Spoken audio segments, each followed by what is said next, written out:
Assalamualaikum warahmatullahi wabarakatuh. Hari ini saya dan Dania akan membentangkan tajuk zaman Bani Umayyah bawah tamadun Islam. Dalam tajuk ini, kita akan belajar latar belakang kerajaan Bani Umayyah, perkembangan dan kegemilangan tamadun Islam pada zaman Bani Umayyah, faktor-faktor kegemilangan tamadun Islam pada zaman Bani Umayyah, tokoh-tokoh kemuka zaman Bani Umayyah, dan tindakan bagi menyelesaikan permasalahan dalam kehidupan. Yang pertama, latar belakang kerajaan Bani Umayyah. Selepas Khalifah Ali bin Abu Talib meninggal dunia, pemilihan pemerintahan Islam telah berubah daripada sistem syura kepada sistem warisan. Jawatan ketua pemerintah diwarisi secara turun-temurun atau dikenali sebagai pemerintahan monarki. Pemerintah pertama kerajaan Bani Umayyah ialah Muawiyah bin Abu Sufyan dan diwarisi oleh anaknya Yazid bin Muawiyah dan diwarisi oleh anaknya lagi iaitu Muawiyah bin Yazid. Tetapi Muawiyah bin Yazid hanya memerintah selama 1 bulan. Selepas itu Marwan bin Al-Hakim, seterusnya Abdul Malik bin Marwan, selepas itu Al-Walid bin Abdul Malik, lepas itu Sulaiman bin Abdul Malik, selepas itu Umar bin Abdul Aziz, selepas itu Yazid Al-Thani bin Abdul Malik, selepas itu Hashim bin Abdul Malik, selepas itu Al-Walid Al-Thani bin Yazid, selepas itu Marwan bin Muhammad, dan selepas itu pemerintahan kerajaan Abbasiyah. Perkembangan dan kegemilangan tamadun Islam pada zaman Bani Umayyah.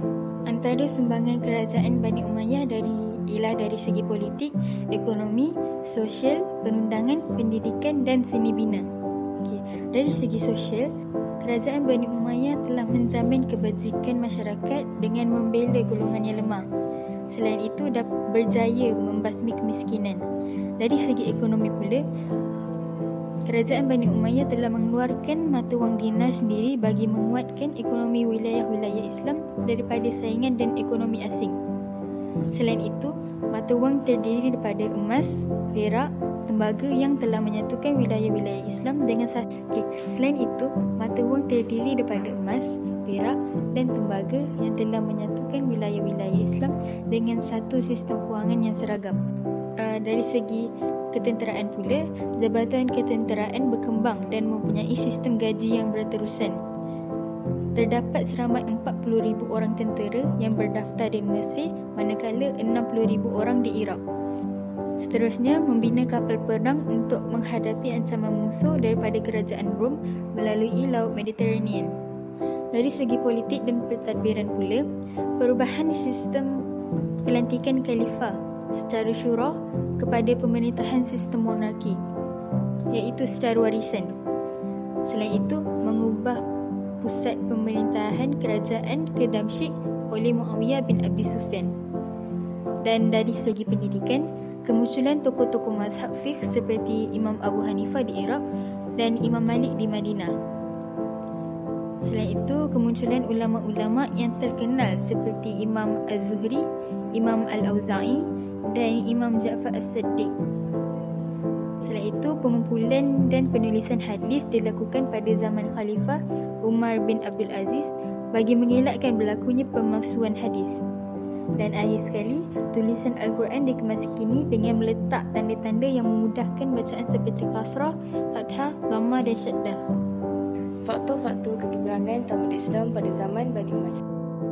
Yang pertama, menggambarkan syura dalam pentadbiran hal ehwal negara bagi menjamin kesemaslahatan rakyat. Yang kedua, kebebasan bersuara yang diberikan oleh khalifah kepada rakyat. Ketiga, menguatkan pertahanan negara Islam dari aspek ketenteraan. Dan keempat, menjaga kebajikan rakyat dan memeteras kemiskinan. Kelima, kerajaan Bani Umayyah telah menggalakkan aktiviti pertanian dengan mengusahakan tanah-tanah kerajaan yang subur sehingga hasilnya mencecah 5 juta dirham bagi sesetengah tanah yang diusahakan. Keenam, menggalakkan perkembangan aktiviti perniagaan dengan menyediakan kemudahan kepada peniaga-peniaga dan meluaskan jaringan mereka. Ketujuh, memberikan tumpuan dalam teknologi pembuatan kapal perang dengan menubuhkan pusat pembinaan kapal di Syam yang menghimpunkan pakar-pakar daripada pusat negara Islam pada zaman pemerintahan Muawiyah. Seterusnya, tokoh-tokoh terkemuka zaman Bani Umayyah. Terdapat 3 tokoh yang terkemuka pada zaman Bani Umayyah, iaitu Imam Abu Hanifah, Tariq bin Ziyad dan Umar bin Abdul Aziz. Imam Abu Hanifah. Nama sebenar beliau ialah Nu'man bin Sabit. Beliau berketurunan Parsi yang berasal dari Kabul, Afghanistan. Lahir pada tahun 80 Hijrah, iaitu zaman pemerintahan Abdul Malik bin Marwan, dan wafat pada tahun 150 Hijrah. Beliau merupakan seorang yang menguasai ilmu kalam dan pandai berdebat.